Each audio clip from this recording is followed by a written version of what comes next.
Hey guys, what is up, and I welcome you all to a new League of Legends video. Before I go into this topic, I want to quickly say I have a second YouTube channel where I'll be uploading things that are not League of Legends related. So for instance, Heroes of the Storm. So if you're interested in that, definitely check it out and subscribe. But let's get right back into the topic of this video. So of course, Zed is probably my most known champion, and whenever I play him, especially on my stream, I get a lot of questions of people asking, why are you getting this build? When do you choose one build over the other? What happened to Blade of the Rune King? Why do you still get Blade of the Rune King? And so on and so forth. So with that being said, I decided to make a Zed video where I'll talk about 3 different Zed builds that I believe are all viable, just some more than others, and it all really depends on what you prefer more as a player. One thing I also want to say is that I will be mentioning Black Cleaver in many of these builds. I'm aware of the changes happening on the PBE, but nothing is final, so we'll just see how it goes. So let's start things off with the first build I will talk about, which is the build I also mentioned way back when I made my video, Are Assassins Dead? Now back then when I mentioned this build, the Zed changes were very recent, so I was kind of speculating as to what I think will truly be strong. Now don't get me wrong, this is still a great build, it just really depends on the player and the playstyle that you enjoy. I just realized later on that I really do like the Blade of the Rune King on Zed, so I decided to stick to it and make a build around it. I'll go over that build a bit later, but talking about this one, you want to go for the raw damage, and the whole point is to get the spike damage a lot sooner. I only recommend doing this build if you're very ahead in the laning phase and you want to snowball exceptionally and try and close off the game as soon as possible. For the build, you want to get the Brutalizer into a Tiamat, followed by the Bloodthirster, then your boots, a Lucidity or Mobility boots into a Last Whisper, Black Cleaver, and then finish off the Hydra. So the pros of this build, probably the biggest early to mid game spike of all the 3 builds I will talk about. You have huge AoE damage in the team fight thanks to your Tiamat and your early Bloodthirster, or at least the BF sword, and also you have the Black Cleaver working exceptionally well with the Tiamat or Hydra. Your Deathmark will deal a buttload more damage early to mid game simply due to the raw damage items that you have. And people probably do not have the counter item to Deathmark just yet.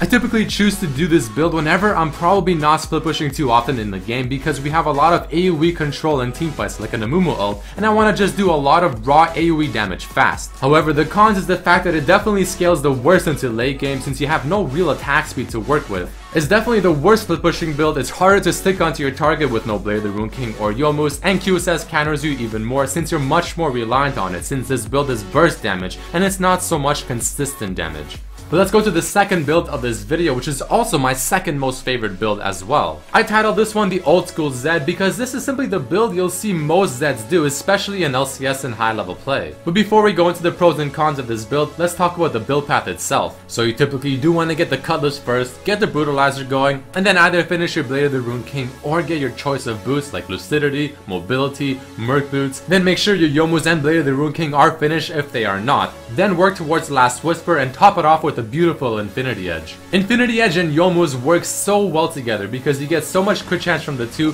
The Youmuu's active effect makes you attack more, so you have a higher chance of critting overall. And in all honesty, this is just a great build. So let's quickly go over the pros and cons. Like I said, a very standard build you'll see most Zeds do, and it just works. This is probably the best dueling and split pushing build out of all 3 of them because you have so much attack speed. Your Youmuu's and Blade of the Rune King are simply designed to duel someone. Now I'm sure most of you are asking, when would I choose this build over the other ones? Well, if I see that I'll be split pushing a lot this game and there's not really a whole lot of clumped up team fights that will probably happen based on the champion's pick, then typically this is the build of choice for me. Now even though I truly believe this build is probably the worst of the 3 when it comes to team fights around the early to mid game, unless you just play it very well, on the flip side, once you get the Last Whisper and especially the Infinity Edge, your damage absolutely skyrockets, and your mid to late game is among the best of the 3 builds, because eventually you get to the point where every single auto attack hurts and you simply just do not rely on your Deathmark for the damage. So when they get Infinity Edge, when they get the QSS, you're like, well, that's pretty cool, but luckily my auto attackers do a ridiculous amount of damage. I mean, of course you can still have your Deathmark pop and watch the target just simply die in a couple of seconds, but you're just not as reliant on it. And the final thing, like I said earlier, your Youmuu's and your Blade of the Rune King active effects help you stick on your target much better and probably the best of the 3 builds, while also being able to make an escape. The cons of this build, quite obviously, you're not bringing a lot of AoE damage into the teamfight since you don't have a Black Cleaver, nor do you have a Tiamat or Hydra. And finally, probably the lowest early to mid game damage spike unless you play it very well and your opponent messes up,